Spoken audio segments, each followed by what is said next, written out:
Machiavelli didn't have time for fairy tales.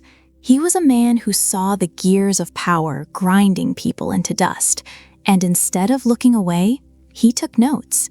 So who was he? A monster? A teacher of evil? That's the lazy answer. Machiavelli was a civil servant in Florence who lost everything when the winds of politics shifted. He was imprisoned, tortured, thrown into exile. He didn't write his famous works from a gold-trimmed office. He wrote them from the dirt, looking up at the people who had crushed him. Machiavelli argues that power isn't about being liked. It's about being effective.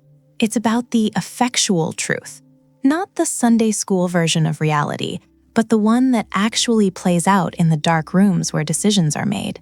He's the guy who pulls back the curtain and shows you that the great leaders you admire aren't saints, they're players. Is it cynical? Sure, but he'd argue it's just honest. He isn't interested in your feelings, he's interested in your survival. Because in a world of wolves, being a sheep isn't a moral choice, it's a suicide mission.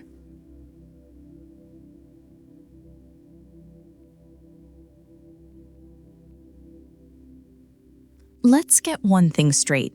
Most people are obsessed with how things ought to be. Machiavelli has no time for that. He calls it a fantasy. He warns that if you try to be a good man in a world full of people who aren't good, you're going to be destroyed. It's not a guess, it's a mathematical certainty. He argues that there's a massive gap between how we actually live and how we think we should live. And he points out that the person who ignores what is actually happening, the raw, ugly reality, in favor of some idealistic dream, is basically committing professional and personal suicide. Think about that. It's a wake-up call. Machiavelli isn't telling you to be a villain. He's telling you to open your eyes. He observes that human beings are, by nature, ungrateful, fickle, and greedy. Harsh? Maybe. But look around. People are loyal until they aren't. They're your friends until your interests stop aligning. So Machiavelli insists that a leader, or anyone trying to survive the wolves, must learn how not to be good. He's not saying you should be cruel for the sake of it. Not at all. He's saying you need to have that tool in your belt. You need to know how to use it when the situation demands it. Because the wolves, they don't care about your moral compass. They care about your throat. And that brings us to his core principle, realpolitik. It's the art of the possible. It's about power, not prayer. Machiavelli argues that politics and life is a game of consequences, not intentions. You don't get points for having a floor heart if your city gets sacked or your business goes under. He warns that virtue, in the traditional sense, can often be a liability. So, how do you survive?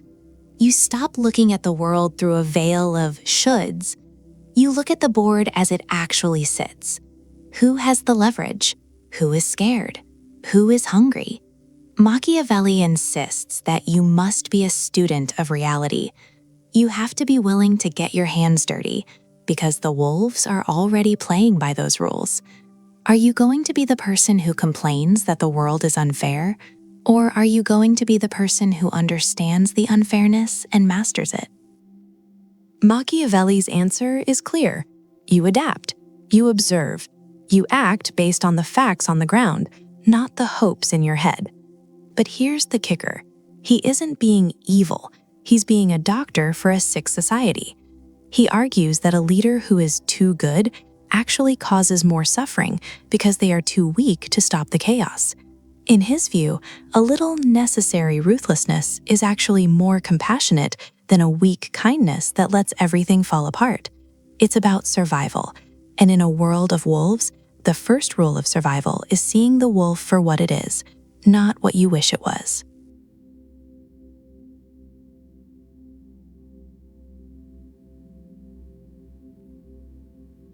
Machiavelli argues that there are two ways to fight, two ways to survive.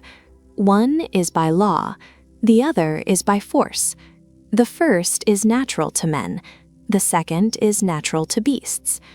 But here's the problem Machiavelli identifies immediately. Often, the first way isn't enough. Rules, logic, fairness, they crumble when you're staring down a predator. So he says, a ruler must know how to use the beast. You have to step outside of civilized behavior when the situation demands it. But which beast? This is the most famous metaphor in his entire arsenal. He tells us to look at the lion and the fox. Machiavelli points out that a lion is ferocious, it's powerful, it terrifies the wolves. But the lion has a weakness. It cannot defend itself against snares. It walks right into traps because it relies solely on strength. It lacks nuance. Then you have the fox. The fox is cunning. It sees the trap from a mile away. It knows how to maneuver. But the fox is defenseless against the wolves. It lacks the raw power to fight them off. So Machiavelli warns us, those who rely simply on the lion do not understand what they are doing. If you just try to bully your way through life, using intimidation and volume, eventually you'll step in a snare you didn't see coming. And if you're just the fox, you'll get eaten. He argues that you must be both. You have to be the fox to recognize the snares, and the lion to frighten the wolves. You have to be fluid, capable of changing your nature based on the threat in front of you. This leads to his darkest, most pragmatic advice regarding honesty. Why? Is he just evil? No. He explains his reasoning clearly. If all men were good, this precept would not be good. But because men are wretched and they will not keep their word to you, you have no obligation to keep yours to them. It's reciprocal. It's a transaction. He observes that peace treaties and promises are completely voided the moment the necessity passes. But you can't just be a liar. That's too obvious. Machiavelli insists you must be a great pretender and dissembler. You have to be the fox, hiding your true nature. He notes that men are so simple and so controlled by their immediate needs that he who deceives will always find someone who will let himself be deceived. He points out a disturbing paradox here. He argues that having all the virtuous qualities, being merciful, faithful, humane, religious, upright, is actually harmful if you always observe them. If you never break character, you're predictable, you're vulnerable. However, appearing to have these qualities, that is useful, necessary even. Machiavelli advises that you should seem to be the most moral person in the room. But your mind must be ready to flip the switch, to turn to the opposite if the winds of fortune change. You need a flexible disposition. As he puts it, do not deviate from the good, if possible, but know how to do evil if necessary.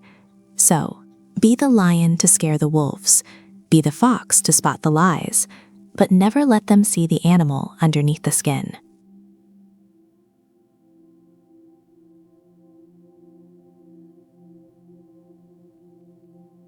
Machiavelli would tell you that that is the fastest way to get slaughtered. He looks at the way power actually moves, not how we wish it moved, and he argues that total transparency is a liability. It's a weakness. Instead, he introduces a concept that most people uncomfortable, the necessity of simulation. He warns that the vast majority of people, the vulgar as he calls them, judge everything by the surface. They judge by the eye, not by the hand. Everyone can see you, but very few can actually touch you or test your substance. So Machiavelli argues that what you appear to be is infinitely more important than what you are. This isn't just about lying, it's about performance. He explicitly lists 5 qualities that a leader must seem to possess: mercy, faithfulness, integrity, humanity, and religion. He stresses that last one, religion, is the most useful mask of all. But here is the twist. He points out that actually possessing these virtues and acting on them at all times is dangerous. It restricts you. If you are always merciful, you cannot punish effectively. If you are always honest, you cannot outmaneuver a liar. So he advises a different approach. You must appear to have these qualities. You must project the image of a saint. But inside, your mind must be ready to turn. Machiavelli observes that men are so simple and so governed by their immediate needs that a deceiver will always find someone ready to be deceived. He isn't saying everyone is stupid. He's saying they are desperate. They want to believe in the mask. They want to believe the leader is virtuous because it makes them feel safe. And this is where he gets cynical but helpful. He argues that the mob is always seduced by appearances and by the outcome of an event. If you win, if you maintain the state, the means will always be judged honorable and praised by everyone. No one asks how you did it. They only care that you won. Think about the implications of that. He warns against being hated, of course. That's dangerous. But he distinguishes between being feared and being hated. You can be feared while wearing the mask of virtue. In fact, he notes that sometimes what looks like cruelty, executing a few dangerous criminals, for instance, is actually mercy in disguise because it prevents chaos that would hurt the whole community. Conversely, what looks like mercy, letting crime run rampant, is actually cruelty. But you never drop the mask. So, Machiavelli's advice is clear. Do not be obsessed with your own moral purity. That is a luxury for private citizens, not for those who operate in a world of wolves. Construct your image, curate it, polish it. Let the world see the pious, faithful, humane leader. Let them see the virtue, but keep the beast waiting in the wings, just in case.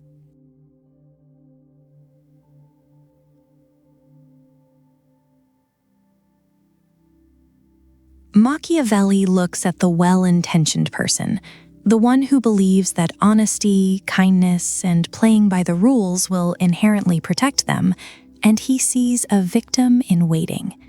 He identifies a fatal error in the way we process the world. We tend to project.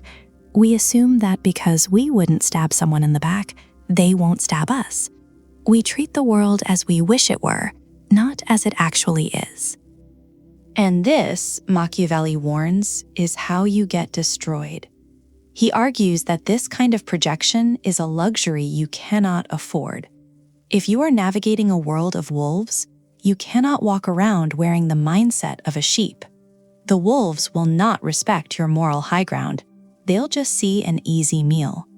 So Machiavelli introduces what we can call a mirror strategy. It isn't about becoming evil. It's about reflecting the reality of your environment. He famously writes that a man who wishes to make a profession of goodness in everything must necessarily come to grief among so many who are not good. Read that again. It's not a possibility, it's a certainty. Necessarily come to grief. So what's the solution? Machiavelli doesn't tell you to abandon your humanity, but he does tell you to abandon your naivety. He insists that you must learn to be able not to be good and to use this ability or not use it according to necessity. Think about the precision of that. He's not saying be bad. He's saying acquire the capacity for ruthlessness. Keep it in your pocket. Keep it sharp. And when the situation demands it, when you are dealing with a liar, a manipulator, or a brute, you don't respond with open arms. You mirror them. You meet force with force and cunning with cunning. He points out that if all men were good, this precept would not be good. But because men are wretched creatures who would not keep their word to you, you do not keep yours to them. It's a transaction. It's a mirror. And this leads to his most controversial yet practical advice: appearance versus reality. Machiavelli observes that people judge by their eyes, not their hands. Everyone sees what you appear to be. Few touch what you are. In a world of wolves, looking like a threat is often just as effective as being one. Or conversely, looking like a friend is the only way to get close enough to strike. He argues that the strategist must be a great pretender and dissembler. You have to reflect what the crowd needs to see. If the times demand a pious leader, you mirror piety. If the times demand a warrior, you mirror aggression. He warns that being stuck in one mode, being rigidly honest or rigidly aggressive, is a death sentence. The mirror changes. The reflection shifts depending on who is standing in front of it. But here is the catch. So the mirror strategy is really about emotional detachment. It's about looking at the person across from you and asking, what game are they playing? And then playing that game better than they do. You don't bring a checkerboard to a knife fight. Machiavelli is grabbing you by the shoulders and saying, stop trying to be the moral outlier in a corrupt system. It won't save you. Mirror the terrain, mirror the threats. Because in a world of wolves, the only thing that commands respect is a bigger wolf.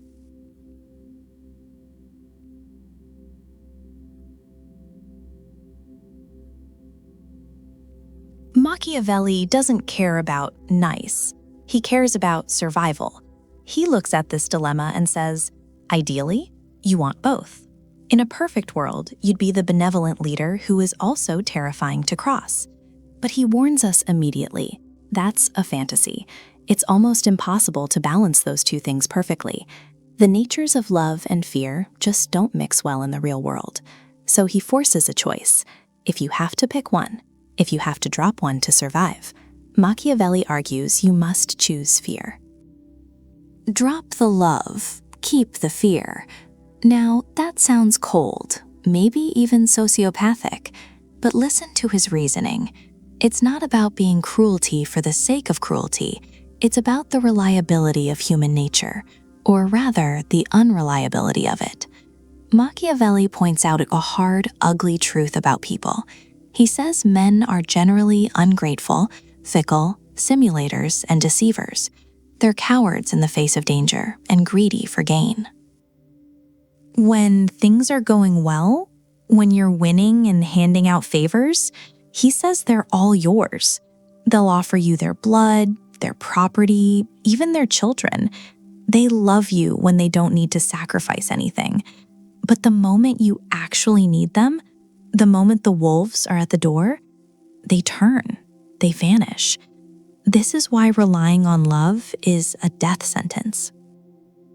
Machiavelli explains that love is held together by a chain of obligation. It's a social contract. And because people are wretched, his words, not mine, they will break that chain the second it serves their own self-interest. If betraying you helps them, and the only thing stopping them is love, you're finished. Fear is different. Fear doesn't rely on their goodness. It relies on their instinct for self-preservation.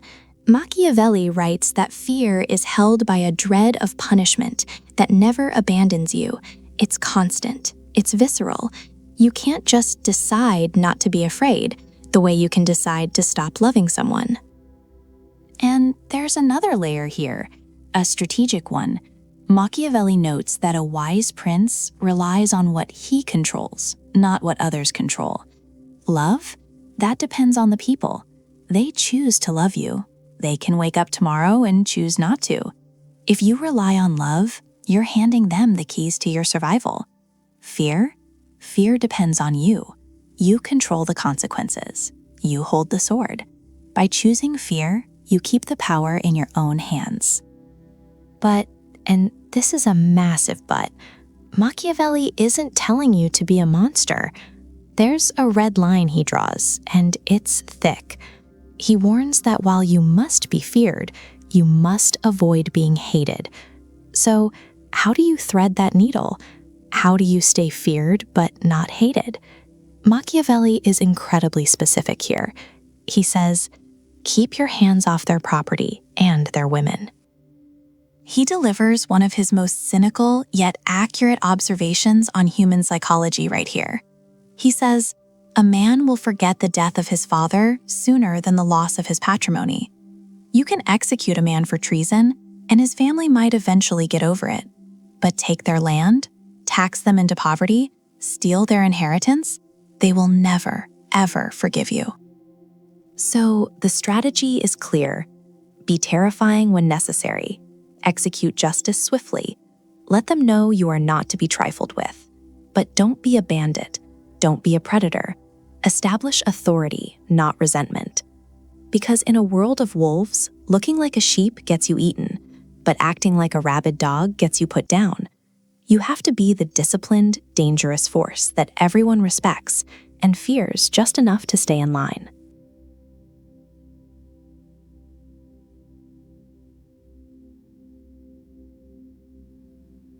Stop kidding yourself. That's the first step. If you want to survive in a world of wolves, you have to stop pretending everyone is a sheep. Machiavelli looks at the human condition, and he doesn't see noble souls striving for perfection. He sees a mess, a dangerous, self-interested mess. He warns us right out of the gate. Do not base your strategy on how people should act. That's a fantasy. That's how you lose everything. Instead, look at how they actually act, and what he finds is pretty ugly. He famously writes that generally, men are ungrateful, fickle, false, cowards, and covetous. It's a brutal list, but is he wrong? Let's break it down. First, he says they are ungrateful. Think about it. When times are good, when you're feeding them, paying them, protecting them, they're all yours. They offer you their blood, their property, their lives, even their children. It's easy to promise the world when the danger is far away. But let the wind change. Let a real threat appear on the horizon. Machiavelli points out that the moment you actually need them, they turn. The gratitude evaporates. Why? Because gratitude is a burden. It's a debt. And human beings hate debt. They'll drop that obligation the second it becomes inconvenient. Then he calls them fickle, volatile. You can't rely on their loyalty because their loyalty is based on their mood or their fear or their greed. It shifts. What they love today, they might hate tomorrow. Machiavelli argues that a ruler who builds his foundation on the word of the people without other preparations is building on mud.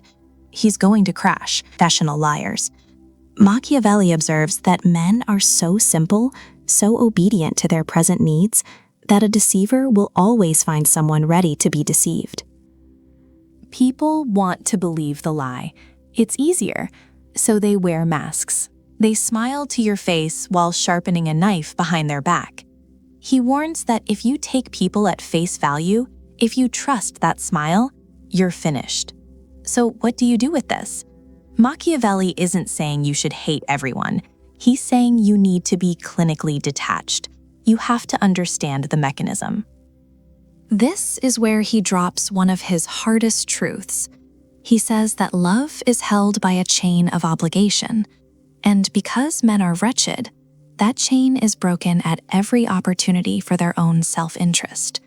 If you rely on them loving you, you are relying on their choice. You're handing them the power. But fear is different. He argues that fear is preserved by a dread of punishment, which never fails. Fear doesn't depend on their mood. It doesn't depend on them being good people. It depends on you having the strength to enforce consequences. See, the naive leader thinks, if I am good to them, they will be good to me. Machiavelli screams, no, that is the logic of a victim. The prudent leader thinks, they are driven by self-interest, so I must make sure it is in their best interest not to cross me. It sounds cold. It is cold. But Machiavelli would ask you, do you want to be warm and dead or cold and alive? If you want to navigate this world, you have to accept this baseline. People are not inherently loyal. They are loyal to themselves. Once you accept that they are ungrateful, fickle, and false, they can't surprise you. And if they can't surprise you, they can't hurt you.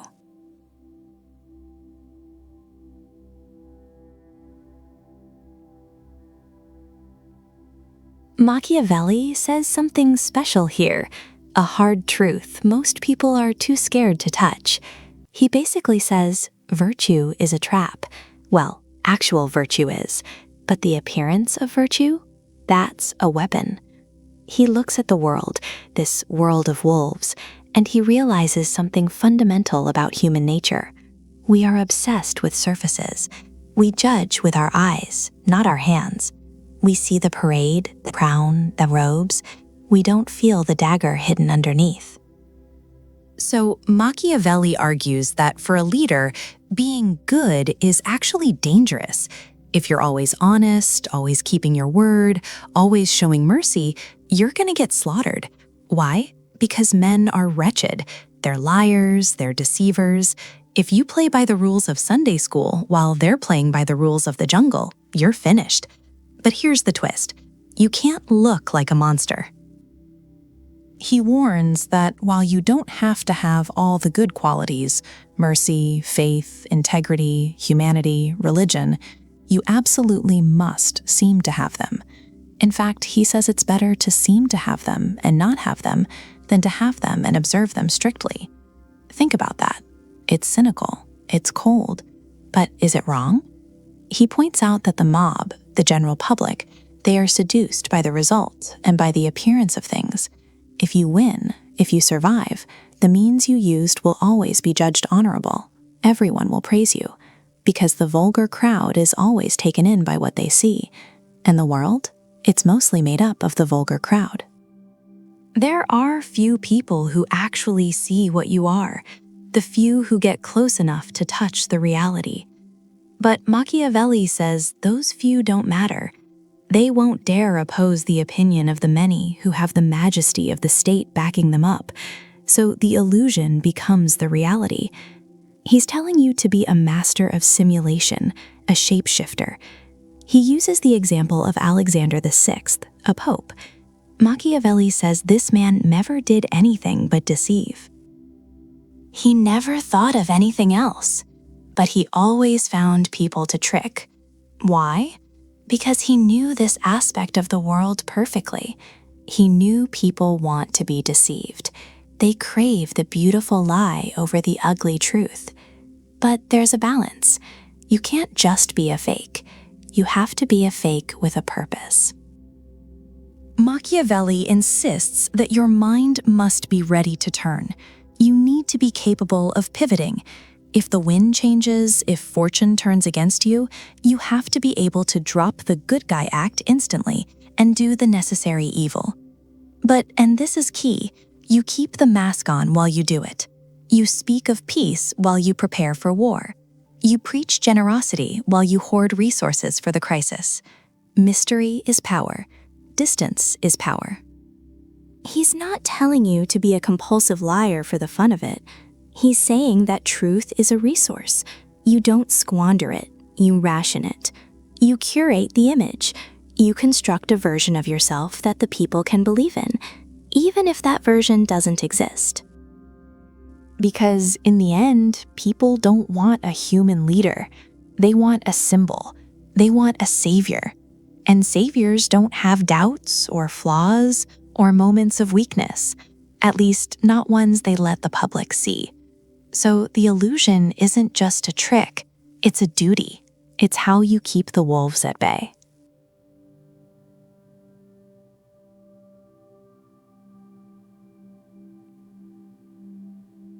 This is the part of Machiavelli that people hate. It scares them, because he admits that sometimes the world just decides to crush you. He calls this Fortuna, luck, fate, whatever you want to label the chaos that governs half our lives. And he is specific about the math. Machiavelli argues that Fortuna controls about 50% of our actions. The other 50? That's ours. That's where free will lives. He refuses to believe we are just leaves blowing in the wind, completely helpless. But he also refuses to lie and tell you that you're in total control. You aren't. So how do you survive the 50% you can't control? Machiavelli offers a brutal metaphor. He compares Fortuna to a violent, raging river. When that river floods, it rips up trees, destroys buildings, and drowns anyone standing in its way. In that moment, when the water is high and the current is fast, there is nothing you can do. Nature is stronger than you. If you wait until the disaster hits to react, you're already dead. But Machiavelli points out that rivers aren't always flooding. Most of the time, they're quiet. And this is where the strategist separates himself from the victim. He says the time to survive the flood is when the sun is shining. That is when you build the dams. That is when you dig the dikes. You prepare for the disaster when there is absolutely no sign of it. Most people don't do this. It's human nature to get lazy when things are going well. We think the good times are permanent. Machiavelli warns that this is a fatal delusion. He looks at the ruins of great princes and sees the same story. They didn't fix the roof when it was sunny, so they drowned when it rained. Survival, in his view, isn't about predicting the future. It's about insulation. You build layers of protection, alliances, resources, contingency plans, so that when Fortuna inevitably turns against you, the damage is contained. The water rises, but you have a channel to divert it. There is a deeper, sharper point he makes here, though. It's not just about preparation, it's about personality. Machiavelli observes that men are usually rigid. We have a way of doing things. Maybe you're a cautious person, patient. You calculate every move. That works great when the times call for caution. You win. But then the times change. Suddenly, the world demands speed, aggression, and this is where he sees the trap.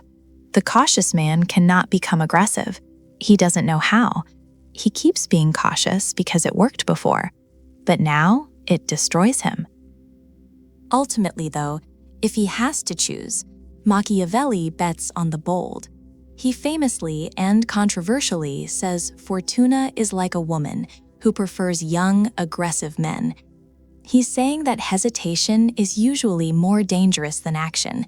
If you're going to fail, fail while attacking, fail while moving. Because sitting still and hoping the river doesn't rise, that is a strategy for sheep, and sheep get eaten.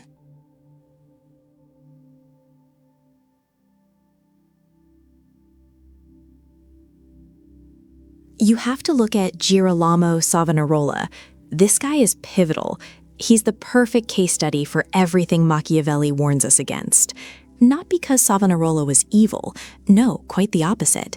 He was a moral crusader, a Dominican friar who actually managed to take control of Florence just by preaching. He had the fire, the passion. He convinced the entire city to burn their vanities, mirrors, cosmetics, art, in a giant bonfire. Impressive, right? Machiavelli thought so too, at least initially. But here's the problem. Machiavelli watches this guy, analyzes his rise, and he spots the fatal crack in the foundation. Savonarola was what Machiavelli calls an unarmed prophet. And in Machiavelli's world, unarmed prophets always get ruined. Always. See, Machiavelli argues that it's easy to persuade people of something. Human nature is fickle like that. We love a new idea. We love a savior.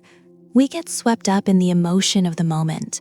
But holding them there, keeping them convinced when the excitement fades and the reality sets in, that's the hard part.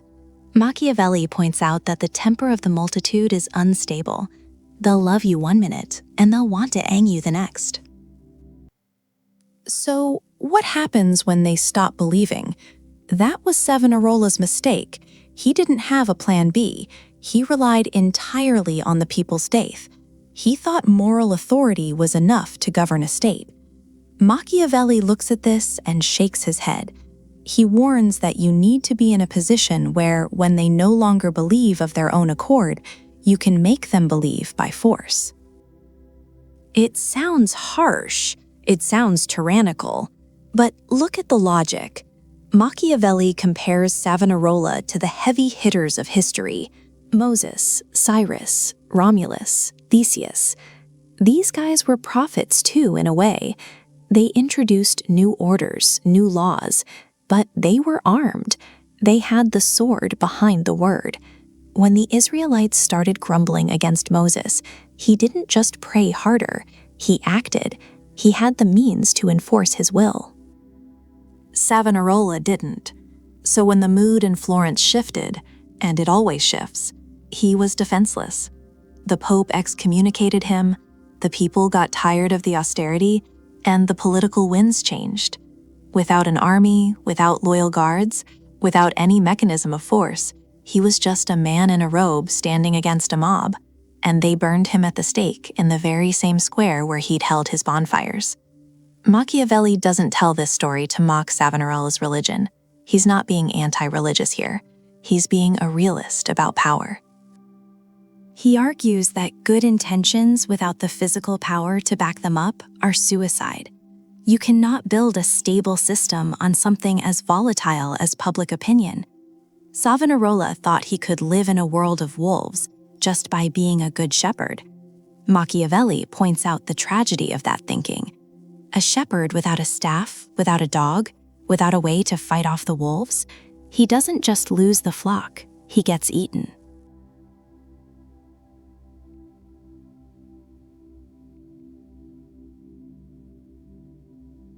Machiavelli argues that in a world of wolves, the sheep who wanders off to the side doesn't get ignored, it gets eaten.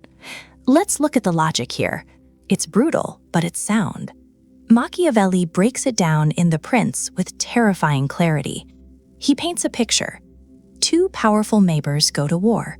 You are the third power, smaller, watching from the sidelines.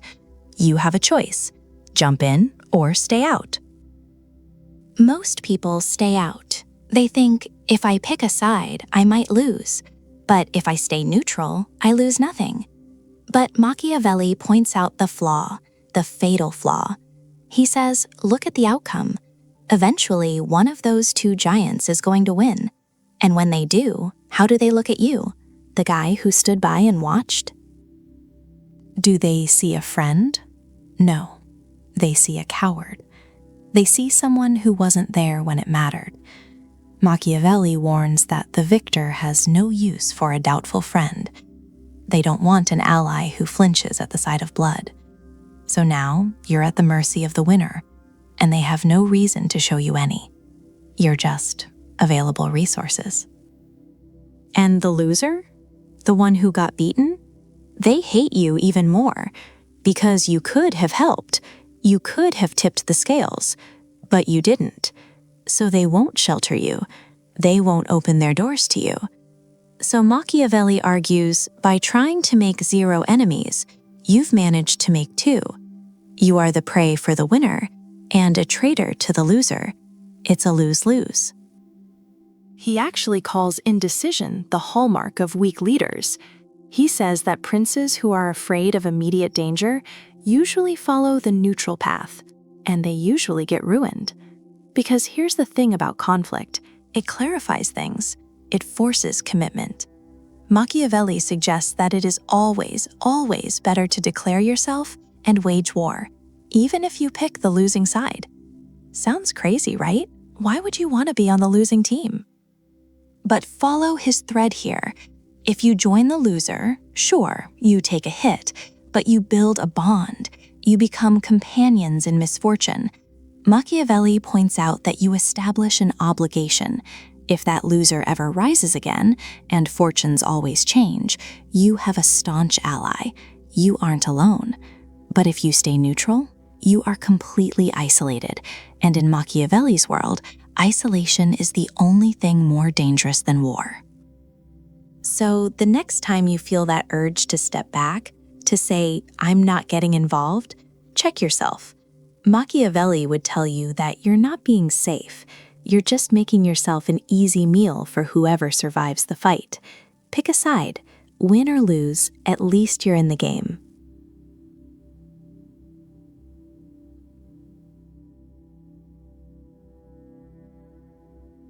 Here's the thing.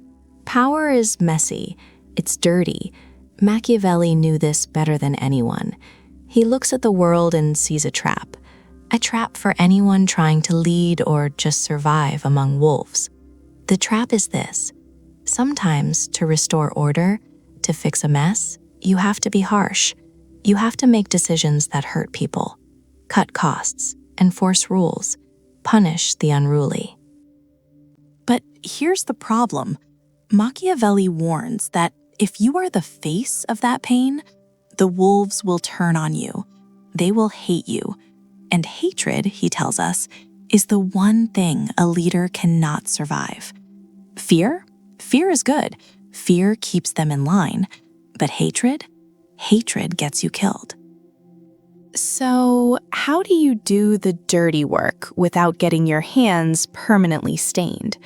Machiavelli points to a masterclass in this. He tells the story of Caesar Borgia. Now, Borgia had conquered a region called the Romagna. It was a disaster zone. Robbery, feuds, lawlessness, a total nightmare. Borgia knew he had to pacify it. He had to bring the hammer down. But he was smart. He knew if he went in there himself, crushing skulls and imposing martial law, the people would despise him. So he didn't do it. Instead, Machiavelli tells us he hired a man named Ramiro de Orco, a cruel, efficient, brutal man, a man with no conscience. Borgia gave him full power. He said, "Go fix it." And Ramiro did. He cleaned up the streets, he executed the criminals, he restored order with an iron fist. It was bloody, it was terrifying, but it worked. The province was peaceful. But now, Borgia had a new problem. The people were terrified, yes, but they were also seething. They hated Ramiro, and that hatred was starting to bleed upward toward Borgia. This is the moment. This is where the amateur panics, but the strategist strikes. Machiavelli describes what happened next with a kind of cold admiration. One morning, the people of Cesena woke up and walked into the town piazza, and there was Ramiro de Orco, or half of him. Borgia had him cut in two. He placed his body on a block of wood with a bloody knife beside it, just left him there. Think about the psychology of that. Machiavelli argues this was a stroke of genius. Why? Because in one move, Borgia did three things. First, he showed he was powerful. He could kill the man everyone feared. Second, he distanced himself from the cruelty. By killing the bad guy, he signaled to the people, "I didn't want this harshness. He did. And look, I've punished him for you." And third, Machiavelli uses a very specific phrase here. He says the spectacle left the people satisfied and stupefied. Satisfied because their oppressor was dead. Stupefied because the violence was so sudden, so absolute, they were too in awe to revolt. This is the scapegoat strategy. It's brutal, it's ugly, but Machiavelli insists it's necessary. In a world of wolves, you cannot be the one biting everyone all the time. You need a proxy. You need someone to take the heat. He's telling us that when the unpopular decisions have to be made, you let someone else implement them. You let the consultant announce the layoffs. You let the middle manager enforce the strict new policy. You let them absorb the anger. You let them become the face of the cruelty. And when the temperature gets too high, when the pack starts growling, you cut them loose.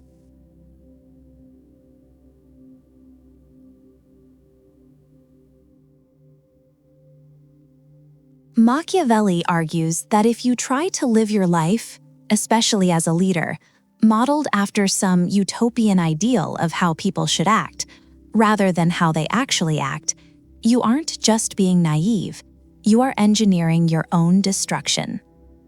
Machiavelli draws a sharp, painful line in the sand here. He points out that there's a massive gap, a canyon really, between how we live and how we ought to live, and he warns that the man who abandons what is done for what ought to be done represents his own ruin rather than his preservation. Think about that. Ruin rather than preservation. Why? Why does the good prince always fall? Because he's playing by rules that nobody else is following. He's bringing a rule book to a knife fight. Machiavelli is brutally direct about this. He says that a man who wishes to make a profession of goodness in everything must necessarily come to grief among so many who are not good. That's the key, among so many who are not good. If everyone around you was a saint, sure, being perfectly virtuous would work, but they aren't saints. Machiavelli reminds us that people are generally ungrateful, fickle, false, Cowardly and greedy. That's the baseline. That's the raw material you're working with. So if you walk into that pit of vipers acting like a lamb, trusting everyone, keeping your word no matter what, refusing to be harsh because it feels mean, you are going to get eaten. It's inevitable. The good prince falls because he makes himself vulnerable. He assumes that his moral high ground protects him. But in the real world, the wolves don't care about your moral high ground. They care about weakness. And to them, your rigid morality looks a hell of a lot like weakness. So what's the alternative? Machiavelli doesn't say you should be a monster. He's not telling you to be evil for the sake of being evil. That's a common misunderstanding. He's actually much more practical than that. He argues that to survive, you must learn how not to be good. Notice the phrasing there. Learn how not to be good. It's a skill, a tool in the kit. He says you have to be able to use this ability, or not use it, according to necessity. Necessity is the driver here. Not desire, not cruelty. Necessity. Sometimes what looks like a virtue is actually a trap. Machiavelli points out that if you follow everything that looks like virtue, you might destroy the state. You might lose your power. And when you lose power, you can't help anyone. But if you follow what looks like vice, maybe a little manifestation of stinginess, maybe a harsh punishment that stops a riot before it starts, that creates security. That creates well-being. The good prince creates chaos because he's afraid to do the hard, ugly things that order requires. He wants to be loved too much. He hesitates. And while he hesitates, the kingdom burns.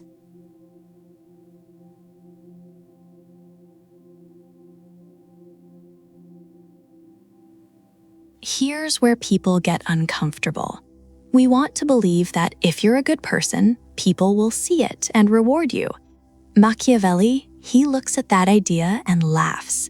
He warns us that in the high-stakes game of power, being good is actually a liability. But looking good, looking virtuous, that is essential. He argues that the vast majority of people, the crowd, the mob, the voters, the consumers, they judge entirely by what they see. They don't have access to the backroom deals. They don't see the private emails. They only see the performance on the stage. So Machiavelli tells the prince to be a great pretender, a simulator. He points out a brutal contradiction. If you actually possess all the virtues, if you are always merciful, always honest, always religious, always kind, you will ruin yourself. Why? Because the world is full of wolves who are not those things. If you play by the rules and they don't, you lose. You get eaten. But here's the twist. You can't look like a wolf. If you walk around announcing, "I am a ruthless pragmatist," people will hate you. They'll fear you in the wrong way. Machiavelli says you must appear to be the most noble person in the room. He lists 5 qualities specifically. He says a leader should always seem merciful, faithful, humane, upright, and religious, especially religious. He emphasizes that one. It's the ultimate cloak. But notice the phrasing. He doesn't say you have to be these things. He says you have to seem to be them. He argues that the prince must have a mind capable of turning in any direction the winds of fortune command. You need a flexible conscience. When you can be good, fine, be good. But when necessity forces you to be bad, you need to be able to do it without hesitation, all while smiling and shaking hands for the cameras. It sounds two-faced, because it is. But Machiavelli isn't talking about morality.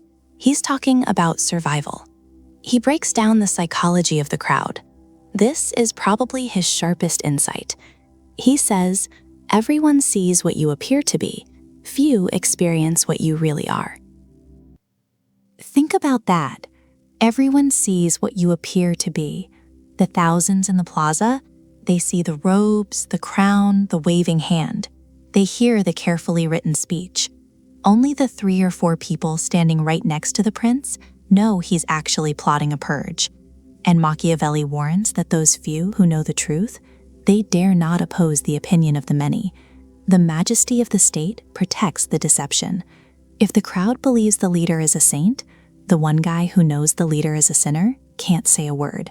The crowd would tear him apart. So the advice is clear. Focus on the result. Machiavelli argues that in the actions of all men, and especially of princes, we look to the end, the outcome.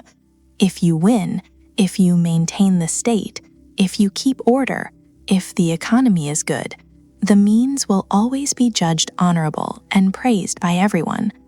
The vulgar crowd is always taken in by appearances, and the world consists of nothing but the vulgar. It's a dark mirror he's holding up. He's telling you that your reputation is a tool, not a reflection of your soul. It's a manufactured asset. You cultivate an image of integrity precisely so you can spend that capital when you need to break a promise. If you tell the truth all the time, you have no maneuverability. But if you are a master of disguise, you can be whatever the moment requires. The fox when you need to be smart, the lion when you need to be tough, and the saint when you need to be loved. Just don't start believing your own con. That's where the danger lies. You have to know you're pretending.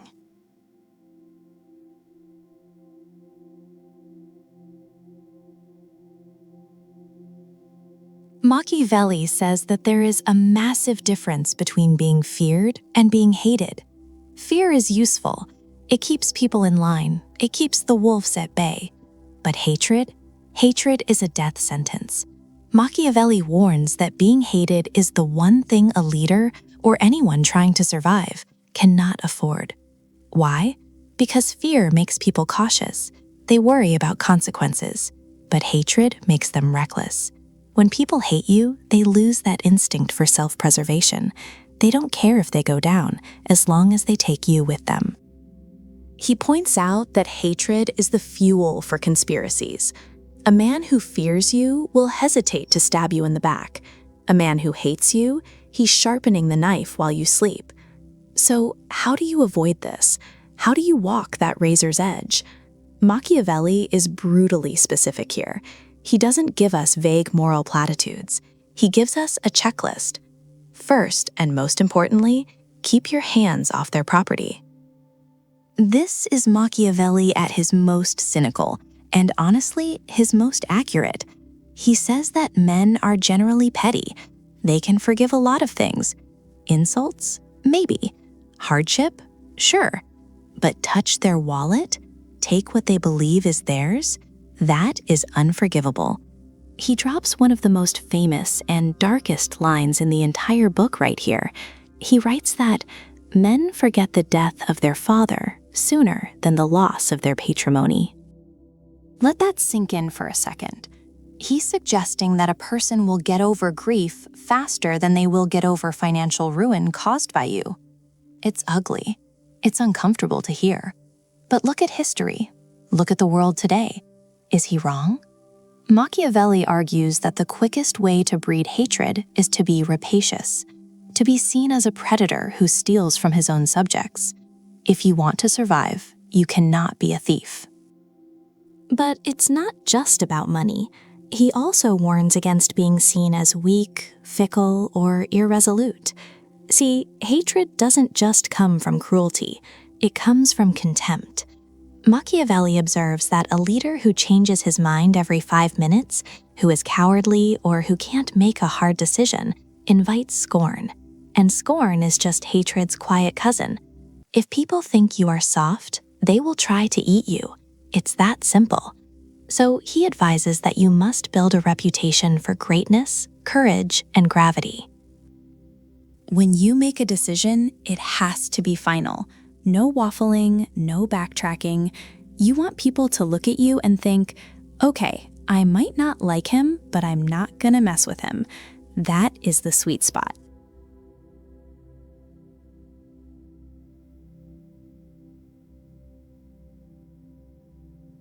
Machiavelli looks at that mindset and laughs, or maybe he just shakes his head, because he knows something fundamental about the world. It shifts, it moves. He calls it Fortuna, fortune.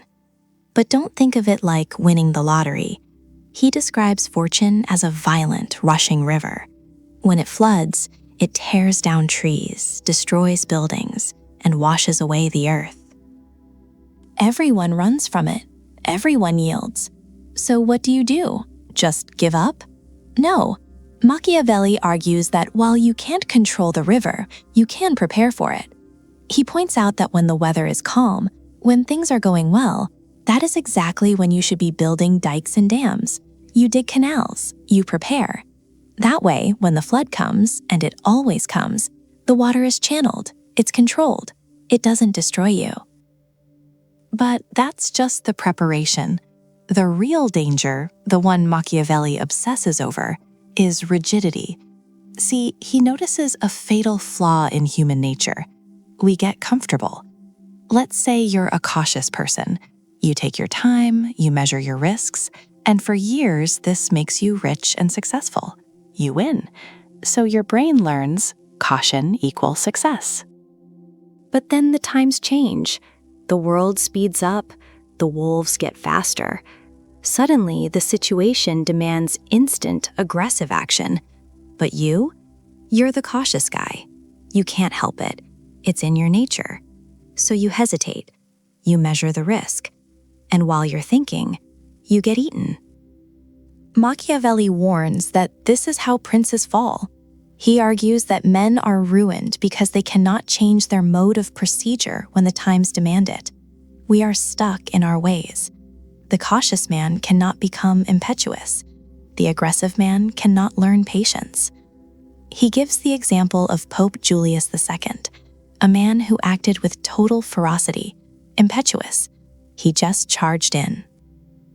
And because the times were chaotic and required speed, he succeeded.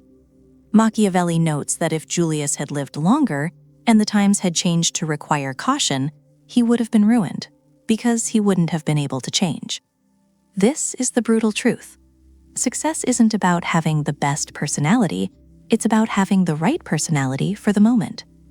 Machiavelli tells us that fortune is a woman, and in his rather aggressive 16th century view, she favors the bold. But looking deeper, his point is about alignment. If your nature matches the times, you prosper. If your nature clashes with the times, you crash. Most people blame the world when they fail. They say, the market changed, or the rules aren't fair.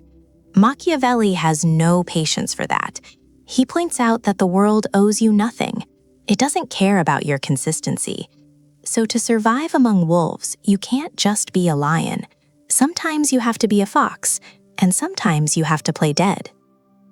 He demands that we be fluid. If the wind blows east, you set your sails east. If it blows west, you tack west.